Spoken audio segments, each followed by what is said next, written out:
Hi, folks. Welcome to another episode of Film Study. This is Ken McCusick.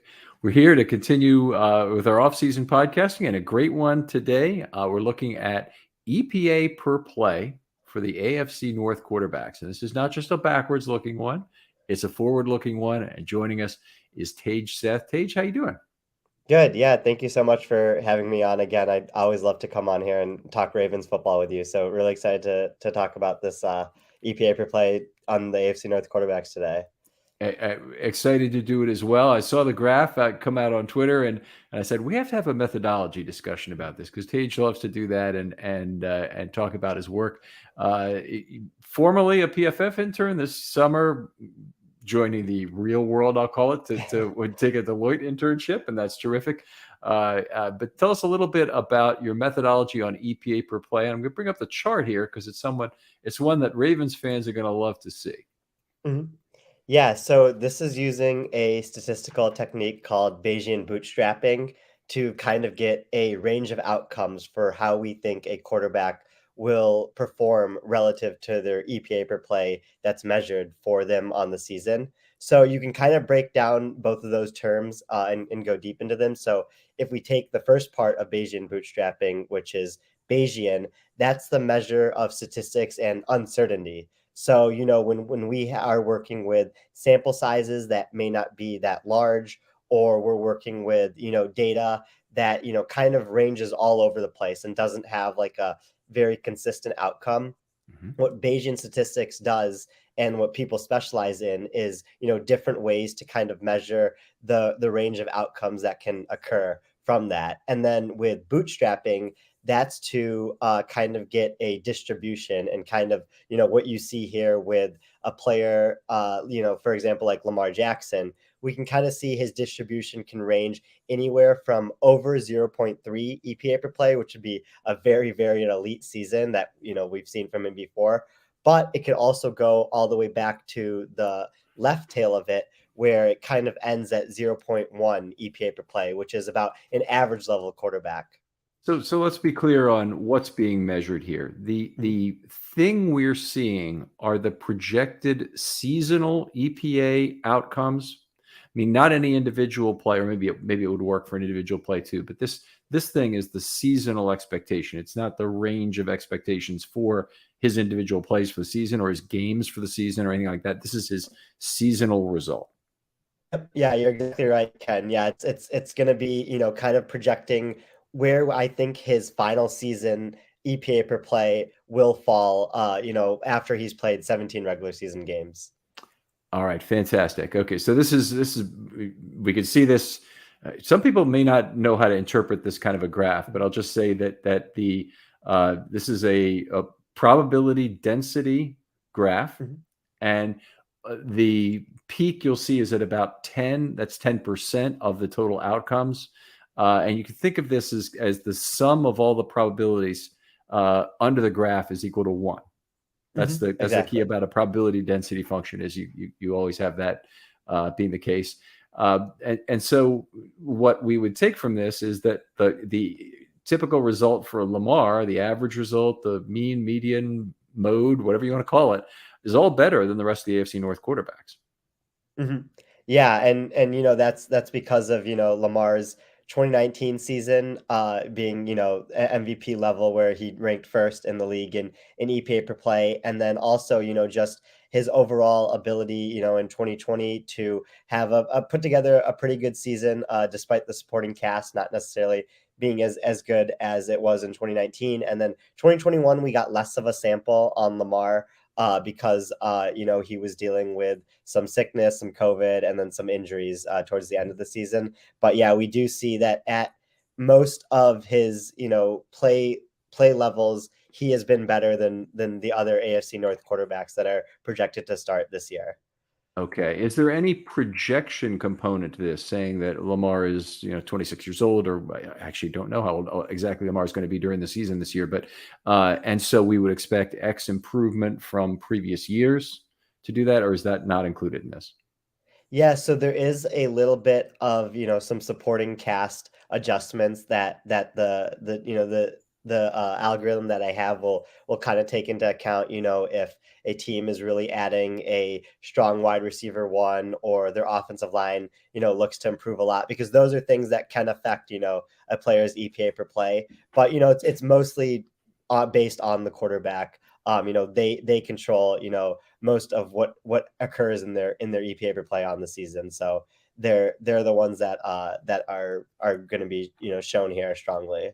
I'm sorry, I didn't hear the answer to my question. I always tend to re-ask a thing at least once when when this happens. But is there any age-related factor that would go towards a normal aging curve or progression of play by the individual, by Jackson, that would fit into how you're projecting his 22 season based on 19 through 21? Mhm. Oh, sorry, I misunderstood you there, but, no, I don't have any age curves, built into this. That could be something I do in the future. I found, in the past, working with age curves has been pretty difficult because of, Mhm. different players, kinda getting, used to playing football at the NFL level at different ages. But I definitely do like that idea, something to explore, later on as I continue to make these. It's treacherous with a player like Jackson, and this is one thing I said about his 2019 season. Even though he had this great year at 22, I think, Mhm, and was the youngest MVP and blah blah blah.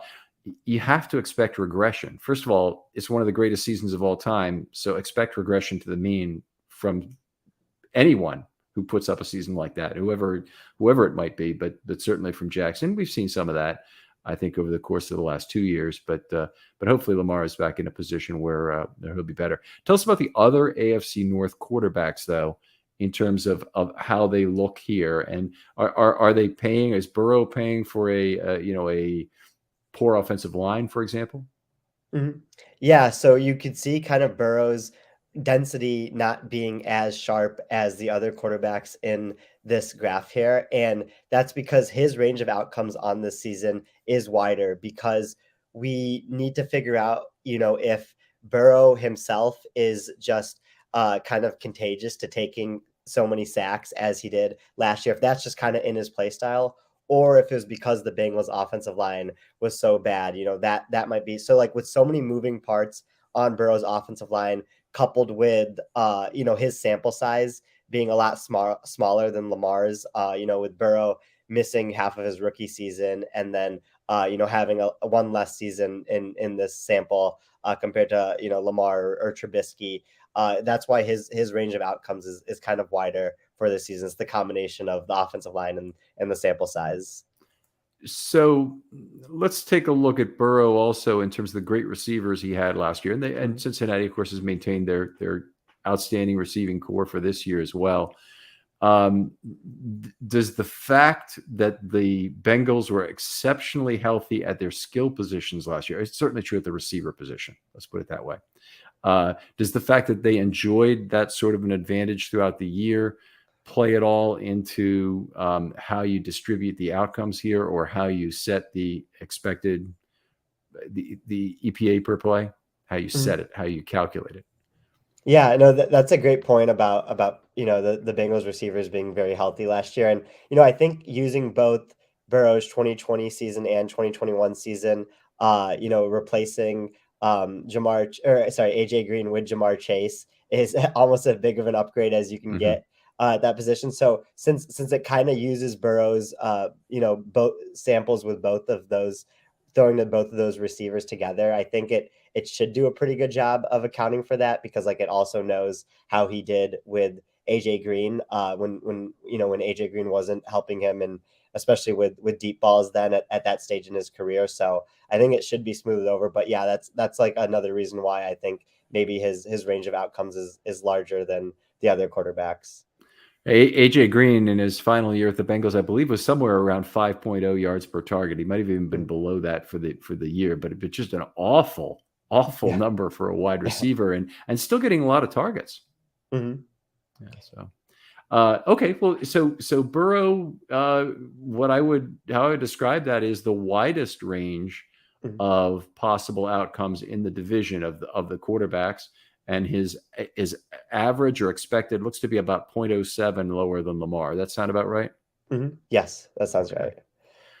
All right. Well, now we go to two of the others in the division, and who do you want to talk about first? Do you want to talk about Jacoby Brissett or Mitch Trubisky?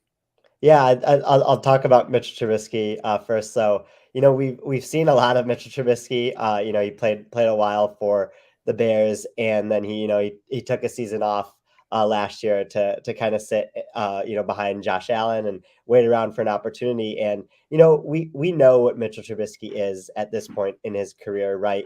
Like, once a quarterback kind of plays a couple years, we get a good feel of how good or bad a quarterback are. So there are opportunities for Trubisky to be above average, but most of them are below average. Okay. So with Trubisky, I think if I were to make the case as a Steelers fan of how it could be better this year, first of all, I'd say I really hope that Pickett is ready sooner rather than later to take the position from Trubisky. And some of the things coming out of Steelers camp would tell you that might be true. So others would say, no, it's not true. but Yeah.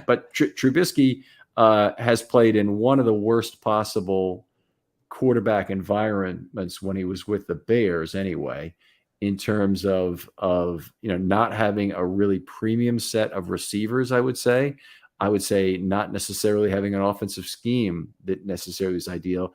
I wouldn't think you'd say he had a top offensive line either.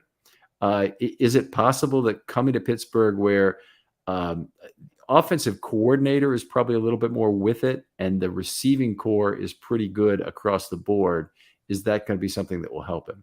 Mhm. Definitely. I think, the receiving talent, like you mentioned, is something that could get him to hit his right side of outcomes there on the distribution. Between Deontay Johnson getting his extension very recently, George Pickens being a training camp star this offseason, and everything. But my reservation about the Steelers is I think their offensive line is really bad. And that if you want to roll out a quarterback of Trubisky's caliber, I think it's really important to have a good offensive line Yeah. so that they have some type of run game to rely on and also aren't being pressured frequently. And so that's why I'm not super high on kind of like his outcome this season. All right. Before we go to Brissett, and that's great thoughts on Trubisky, by the way. I think a lot of Ravens fans would certainly agree. I got to talk about the chart a little bit more. So the EPA per play, the dotted line is usually the league average in your Mhm. charts, and that's something I've grown accustomed to. So the average EPA per play is about 0.07, maybe, as I'm reading it, Yes, for quarterbacks. Mhm. for quarterbacks. So Burrow, you're projecting a mean or median of about 0.12, 0.13 in that Mhm. range, and Lamar right around zero point 0.2 per play, which is enormously Yes. different. And that is all plays or just pass plays or just pass So and their runs, yeah, it's pass and then designed runs. Mhm. a pass and their designed runs. So, okay, Okay. sorry, wait, it's any play where they drop back to pass, so that could be scrambles too. Okay. And then also sacks included in there, and then also design runs on top of that with quarterbacks. Okay. So if Lamar goes to the mesh point but actually hands the ball off, that play is excluded. But if he goes to the mesh point and pulls it, then it's included in these totals. Yes, exactly. Mhm. Okay. All right. So that maybe is not completely capturing what he's doing for other players, but other players are also not likely to put up zero point 0.2 EPA per play on their run plays from the mesh, even if it's Mhm. the better choice in that handoff. Okay, it's interesting methodology. I'm not going to try and dig too deep into what you did to calculate EPA per play, but it's interesting to know what you tried to include. So that's good. Let's move on, if we could, to Jacoby Brissett then, and talk a little bit about him. Mhm. Yeah, so when I wanted to make this graph and post it on Twitter, I wanted to see kind of what the AFC North quarterbacks look like that are going to be starting week one. So, right now we assume that Jacoby Brissett will be the starter for the Browns week one because of everything happening there. And so, with Jacoby Brissett's career, he is, a perfectly fine backup quarterback as a starter. Oh, sorry. I'm good. Sorry. Okay, yeah. As a starting quarterback, he, has also been below average, like Mitchell Trubisky, We kind of saw that, the last time he was in a significant starter role with the Colts a couple years ago when Andrew Luck retired, and they started off hot, but he faded a lot towards the end of the season. So that's kind of what's built in here with his projection. Okay, so I know there's a fair amount of wagering going on, and obviously a lot of Twitter is interested in what a lot of the entire sports world is interested in what's going to happen to Deshaun Watson. I know you worked at PFF with a fairly heavy gambling crowd. Can you tell me what do you think the over under is on Deshaun Watson at this point in terms of games? Yeah, so games played this year, I think, the over-under should be set at 8.5. I feel like that would be, wiping him out for half a season. The NFL, wants a full season, but the independent arbitrator settled on 6. So, I think they kind of meet somewhere where it's enough to derail the Browns for most of the season, but the NFLPA also gets, something that they want where their representative is not getting suspended a full season. Right.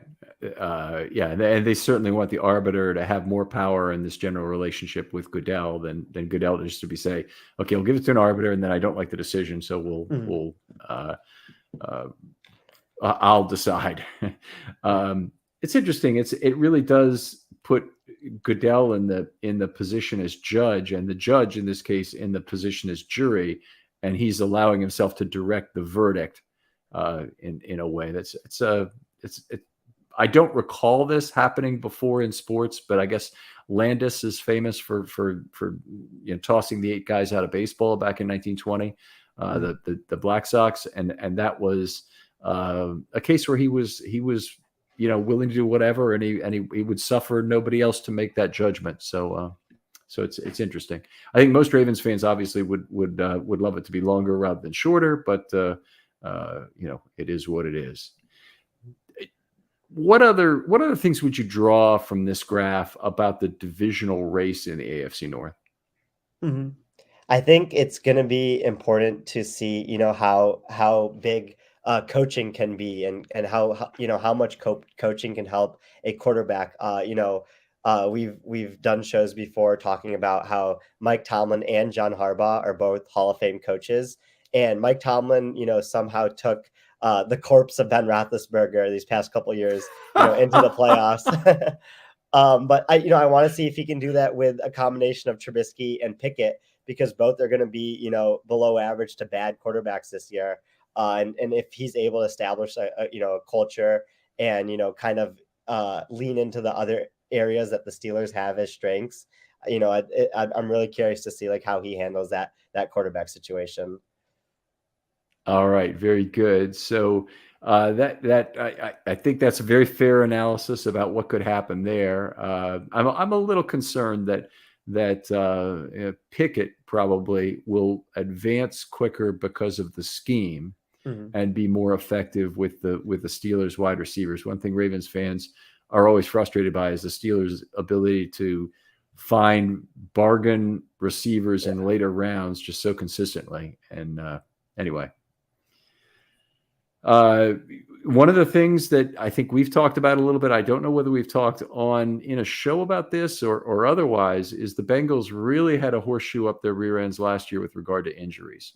Mhm. And, that it didn't just apply. I mean, they were famously kind of injured at offensive tackle, but really they had very few injuries as a team. And they were in good shape. And it did affect their sack total probably last year to have the injuries they did have. But one of the things that you pointed out after the season was over was that with all of the regression of the mean items likely, I let you say it the way you would say it, that the Ravens and Bengals might finish differently this next year. Mhm. Yeah, so it was the combination of the Bengals being the least injured team in the league and the Ravens being the most injured team. And so the fact that, they were so close in the divisional race going into late into the season, week 14 and 15 was a very impressive job for John Harbaugh and the staff for keeping that team together. And yeah, like what you said, like the regression to the mean for both of them, with the Bengals having negative regression and the Ravens having positive regression, I think is really going to kind of be the difference in the divisional race this year between those two teams. All right. Well, the gamblers seem to agree that Mhm. the Ravens and Bengals are more or less about even in terms of their chance to win the division. Where do you put the Browns with the current situation with Watson? Yeah, it's really tough until we know the number for Watson. I think uh rust aside, when Deshaun Watson is playing on the football field, he is, in between that category of Joe Burrow, Lamar Jackson kind of on this graph. He'd be very similar to where their distributions are. But, if he's suspended, let's say 8 games, Jacoby Brissett probably goes, 3-5 with them around there, and then Deshaun Watson will probably be slightly above 500. So, with the Steelers win total set at 7, let's say they're a 7-10 team, I could see the Browns winning 8 or 9 games. But with the suspension being, more than 6 games now, if it turns out to be, I probably see the Browns, not being able to compete for the division with the Bengals and the Ravens. Okay. All right. Um, Great stuff. As always, Tage, just outstanding stuff. Anything else you'd like to talk about in terms of the AFC North and kind of your thoughts going into this season? Mhm.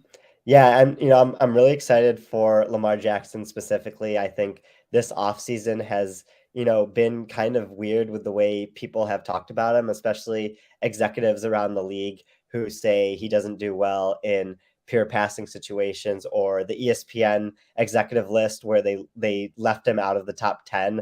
I'm Mhm. really excited for him to kind of use that as fuel. The reports out of training camp have said that his arm looks stronger, that he bulked up this off season, and like I'm glad like he has this bulletin board material to kind of go after, because I really think he could, kind of light the league on fire this year because of the way that he's being treated by evaluators.